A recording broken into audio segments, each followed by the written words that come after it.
You are live with Dr. Umar Johnson. Brother can't work his phone. We're going to have to work with you, brother. Are you ready? Yes, All right. I'm ready. Go ahead. I'm You're ready. live with Dr. Umar Johnson.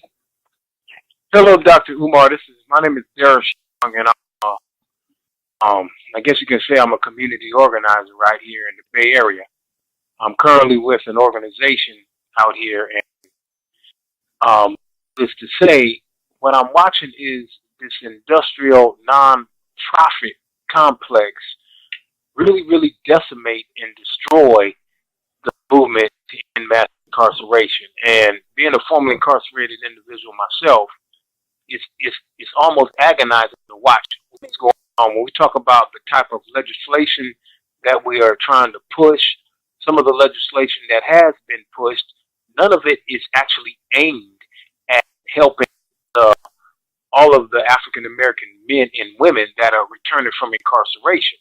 And the worst part about it is you can't get people to see that, men and women, they are returning home, not just in California, but from all over America. They're returning back home to communities that aren't even theirs anymore. So what we see, in my opinion, is this smokescreen. It's this thing to really rehabilitate the the few and leave the masses that were impacted by mass incarceration behind, and everybody else is once again benefiting except for the black man. And Well said. just listening to some of the things that you have said, one of the things that I have come to the conclusion of, and many of my brothers and sisters who are on the front line, we don't believe that it's oppression. We can't get individuals to understand in our community that it's annihilation, and it's not because of fear, but it's what you say. It's because of love for those individuals and not love for ourselves. And this, let me say, one of the things that's really took me back was like last year. I don't know if I call it the privilege, but I went to the Black Lives Matter convening in Cleveland.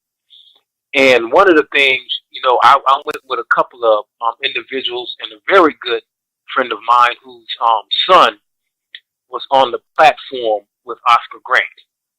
And his son asked him, he said, Dad, why are you going to that? Those people, they don't represent us.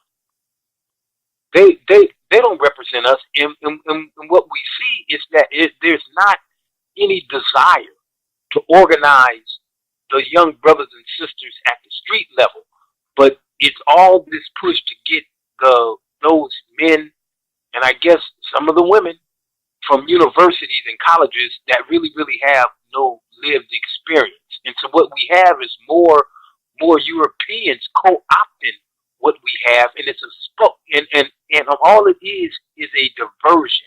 It's a diversion for them to get what their agenda is on the backs of us and what we're trying to do. Bingo. And it's very disheartening. Let me say this about that. And you hit it on the nose, my brother. You hit it on the nose. Let me tell you what's going on now. The white man saw that there would be an unrest. He knew that it would be difficult to intensify the oppression against African people without any backlash. He foresaw it. That's why the FBI manufactured the Occupy Wall Street movement. That was FBI led, because under military strategy, you don't try to destroy a movement because that might take too much time, the movement. So the whole Occupy Wall Street thing was originally supposed to be something, but then the FBI headed it off and killed it, which is why you don't even hear about it today. The problem with a lot of these new youth-led black so-called radical movements, the problem that I have with most of them is, number one, they're financed by white people. They're financed by white. Black Lives Matter is financed by white folks. So that's one issue. Number two, many of them are pro-LBGTQs. They are pro. And to be pro-LBGTQ as a black person is to be pro-extermination, because homosexuality leads to extermination. because you cannot reproduce mating with someone of the same gender. It is birth control. So they're financed by whites. They're pro-LGBTQ. And then the third thing is, as you said, it's a diversion because all they do is react to racism, but they do not proactively build anything for black people. Now, don't get me wrong. There is some benefit in reacting to racism. There is some benefit to disrupting Trump's campaign. There is some benefit to calling Hillary out in public. There is some benefit to marching and protesting. It raises consciousness. It garners attention around the issue. It gets people involved. There is some benefit to that. But if that is all you do, is run around the country looking for racist activities with your video camera so you can react and create a disturbance and catch it on tape, what are you changing for black people? You're reacting to racism, but what are you changing for black people? You're nothing but an alarmist. We don't need alarmists. We don't need people running around sounding alarms only.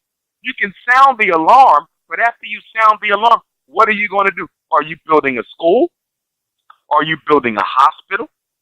Are you building an airline? Are you building a distribution network? Are you building a petroleum company? Are you putting together jobs for black people? Are you building a factory? What are you doing to impact directly the black experience besides reacting to white people? And in my opinion, I believe that the social networking age has negatively impacted us because it has made attention-seeking the new drug. The social networking age has made everyone into an attention junkie. Everyone wants attention, and that includes the black protest organizations. Everybody just wants to be seen. So they all run around with cameras, reacting to racism, throwing it up on YouTube, acting like you've done something. You ain't done shit. It's easy to tear down. It's easy to tear down. Black people been rioting for 50 years. Easy to tear down, but it's difficult to build up. Absolutely right.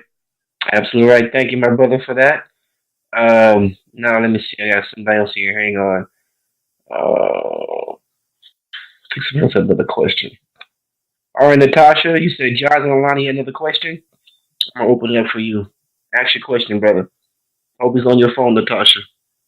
You open, Natasha. Is John on the line? Okay. Yeah, he is. All right, let him get it. You're live, John. You're live with Dr. Umar Johnson. Welcome. How you doing, Dr. Umar? Peace, my brother. Peace to you too. I just had a question. I was just kind of worried, just wondering about that, again about the Black Wall Street, and once we did get our businesses together and all that, and got everything running like they had it. And then, do you think that they'll want to bomb us again? Say that one more time. And how will we protect ourselves from that if they did want to do that again? The best way you know how. And the reason I'm saying that is because it is almost impossible. It's almost impossible for you to shield yourself from an onward, direct frontal assault, being disorganized without appropriate weaponry from an enemy who is more militaristically sophisticated, who controls the land where you live, and has a greater army at his disposal. Small armies generally beat bigger armies by drawing them into their own territory. Vietnam beat America because Vietnam drew America into Vietnam. The Vietnamese controlled the territory. The African liberation struggles of the 1960s, those Pan-Africanist movements were successful because they drew the French, the British, the Germans into Africa, onto the territory controlled by those who were being oppressed. The Cubans were able to defeat America in the Bay of Pigs because they drew the Americans into Cuba. They controlled the land. The problem is you don't control the land. So it is difficult for you to come up with a strategic plan of action that would be successful against military onslaught from the European because he controls the land. He controls the American soil. You don't. You don't have any underground bases. He has the underground bases. You see, everything is at his disposal, and it's only our fault. This is why it's Pan-African. See, Marcus Garvey did already prophesized all of this. And, you know, Garvey is key. I would implore all of the young people and older people, but especially the young people on the call, you really need to study your Pan-Africanism, and not your Pan-African socialism, but your Pan-African nationalism. You really need to study your Garveyism, because under Pan-Africanist ideology, we already saw this coming. This was prophesied by all the fathers of Pan-Africanism. The white man doesn't want the black man, period. So you'll never coexist with him because he don't want you. Now, as Pan-Africanists, we understood that. Marcus Garvey said the future of the African in America is cane, blood, and death. You're not going to have no future. He told you this 100 years ago, Garvey saw it. You see. And that is because when you understand white supremacy, you understand that the white man's ultimate goal is to rid the world of everybody but himself. The ultimate supremacy. Stay with me, y'all. The ultimate goal of white supremacy is to be the exclusive caretakers of the planet Earth. You want to be by yourself. You want to be free of any people who could potentially spoil your so-called genetic purity. Remember, anything the white man touches becomes that person. He is the most genetically inferior species on Earth. So he needs to get rid of the African first, because you're the greatest threat, because you can get rid of everybody else. You can get rid of everybody else. But everybody else can't get rid of you. They can get rid of the white man, but they can't get rid of you. So you're everybody's problem. You're everybody's problem. And everybody else is the white man's problem. So white supremacy, the goal has to ultimately go. That's the only way that their species can survive, guaranteed, is to rid the world of everyone else. So with understanding that, there's never been a future for black people in America. Now, we have organizations who have come after Marcus Garvey, teaching a doctrine that was counter to Pan-Africanism. We got groups now who say we want America to give us a couple states because they love white people. They don't want to leave America. They want to live with the white. They love them. They love the white man. Give me Texas, give me Alabama, give me Mississippi, and let me create a black nation. That's not no damn nation. That's a project. That's a project. What do you call a group of houses conglomerated in a small section of the city where everybody's stacked on? That's a damn project. I don't want no damn project. I want a nation. But the problem is most of our leaders who created these types of ideologies were not progressive enough in their thinking. They didn't understand white supremacy enough, and also they were in love with white folks. Who the hell wants a country next to the white man? Why do I want the white man to give me a couple states to create a little Negro kingdom surrounded by white folks? You ain't free. That's not independence. That's garbage. And that's why when Garvey said Africa for the Africans, people said this man is crazy. I'm not going back to Africa. You ain't got to go to Africa, but the white man going to send your ass to your grave. So make your choice. All right. Thank you, my brother, for that. Got another caller. Last four digits of the phone is 8035. I think that's Marsh. 8035. 8035 right here. Yes, sir. Good evening, Welcome to the call. Good evening, Dr. Umar. Good evening. Thank you for coming forth. I'm one of these individuals that have looked at Hidden Colors 1, 2, 3, Black Wall Street, all of that. I'm an older brother that came along with Huey and H. Rap Brown and Stokely Carmichael and Pan-Africanism. Then I may be the wrong definition, but it was the same thing that you're saying now. When you get 70 years old and you look at these things and they're still going around and it's still just becoming worse. You said a while back, and you have to forgive me for using it when I'm with young individuals, but I want you to explain it even though you're saying it tonight, sir. And your statement was that we are suffering from the illusion of inclusion. And what you have said this evening, what is going on around us, what young folks are doing, what those so-called educated individuals are doing, is exactly that. That's that suffering. I would really appreciate it for those that don't know or have not heard it or don't understand it, given whatever, all these things that you told us and talked about this evening, to please explain that in detail for us in the audience. Yes, indeed. The illusion of inclusion speaks to the fact that white folks have been softening up black folks for the kill since Dr. King's extermination.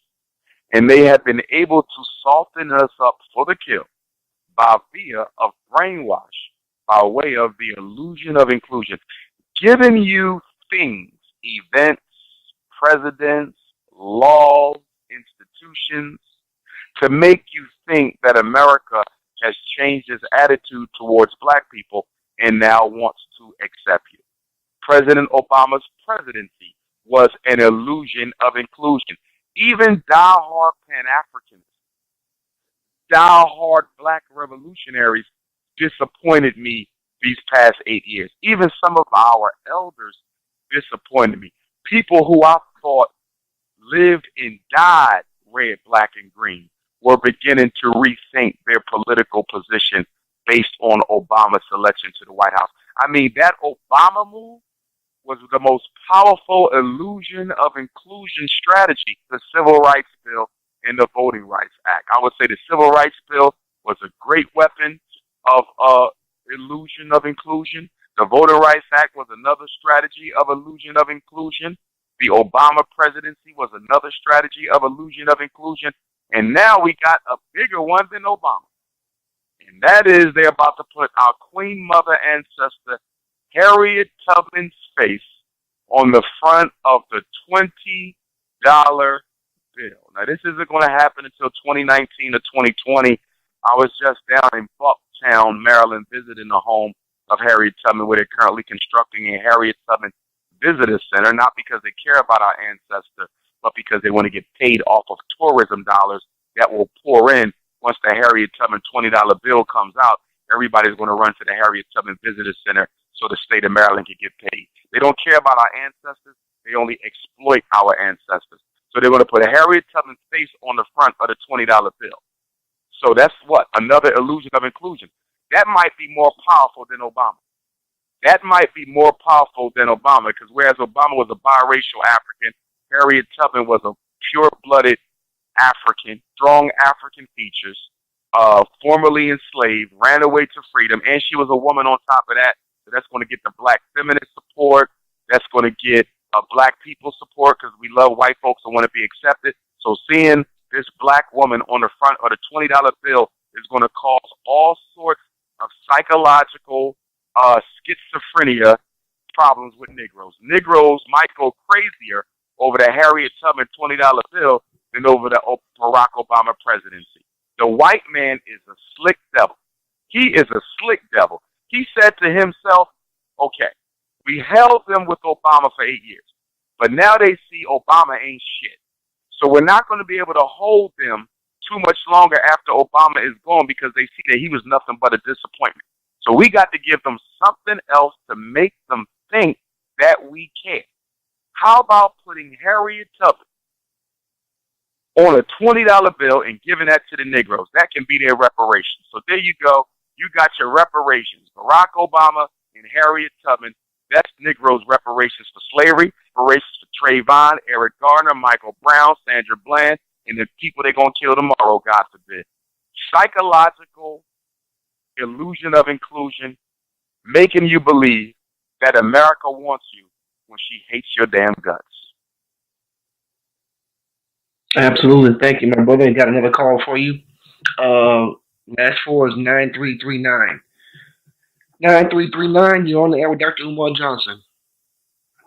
Hi, this is Mai. Thank you for taking my call, Sean, and thank you, Dr. Umar, for all the information. I have a couple of questions, actually.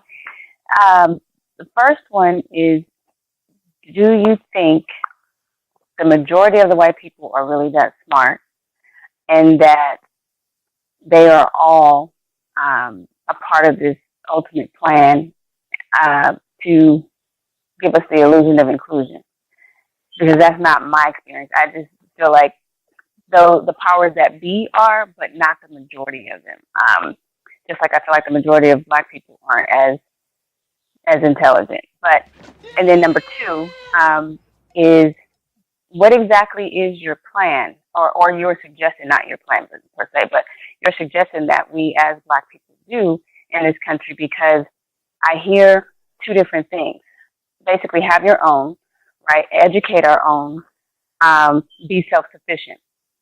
But are you talking about within this country? Because even if we were to pull all of our resources together, wake up and realize that we're all we got and we depend on each other, if we're still here, we only make up 13% of the population.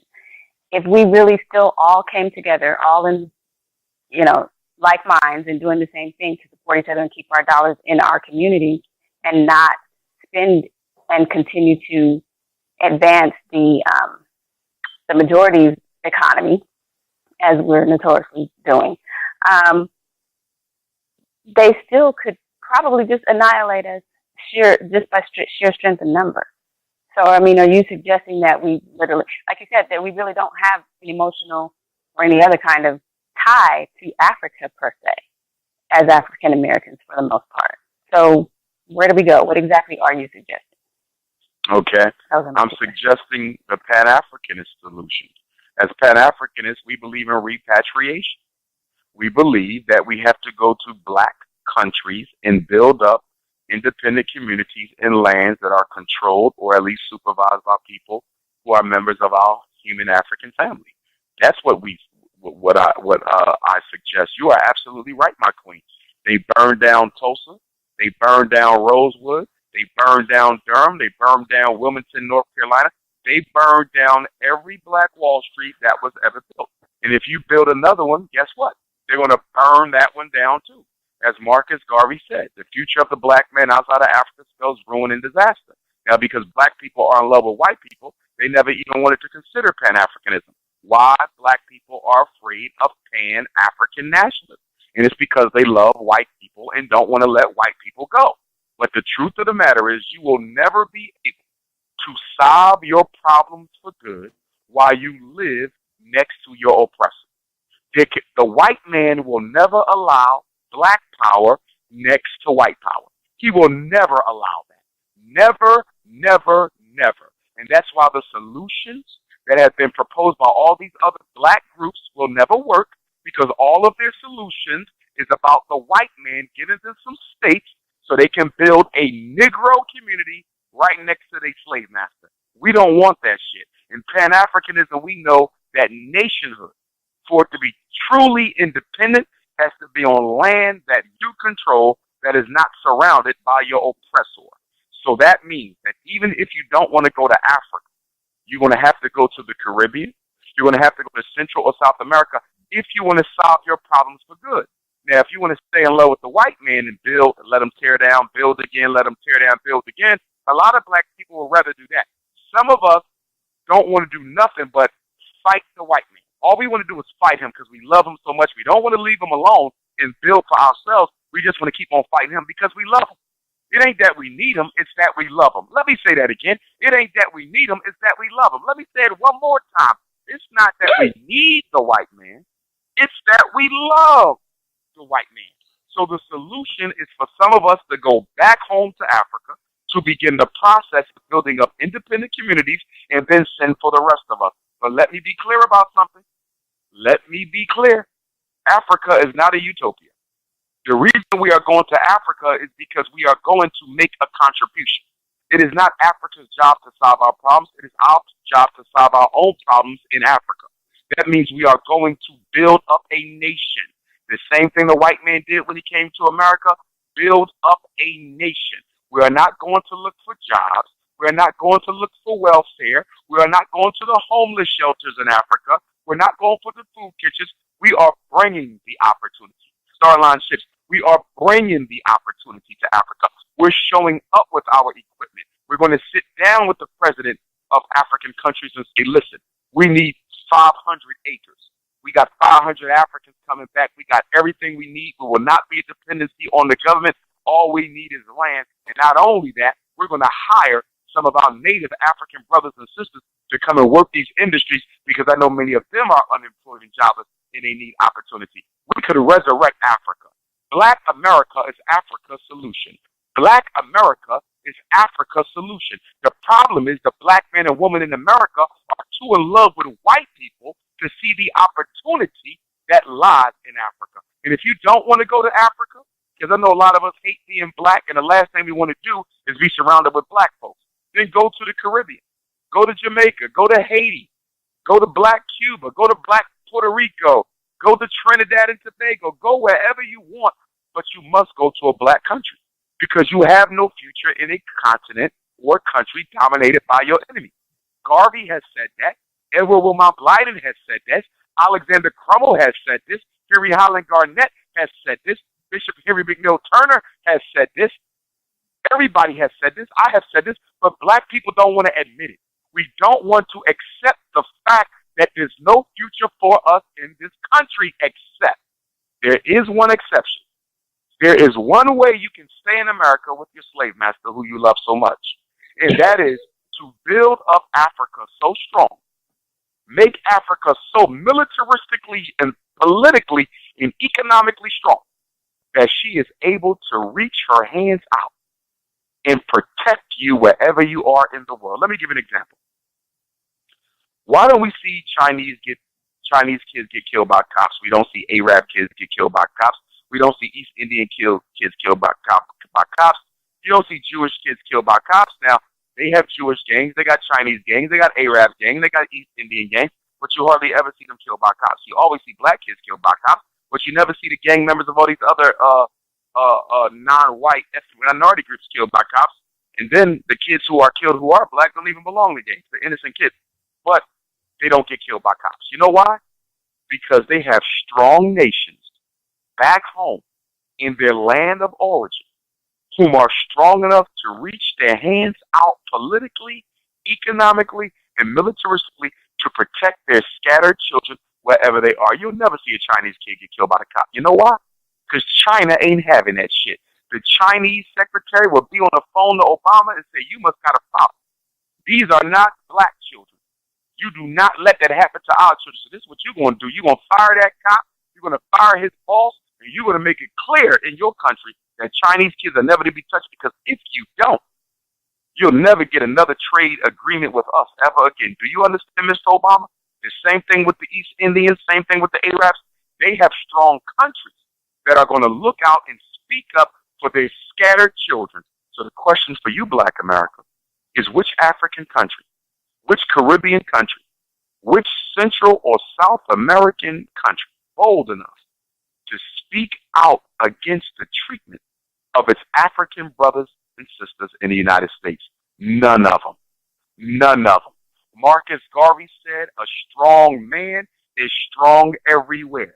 For those black people who love the white man so much that they cannot leave this country, you can stay.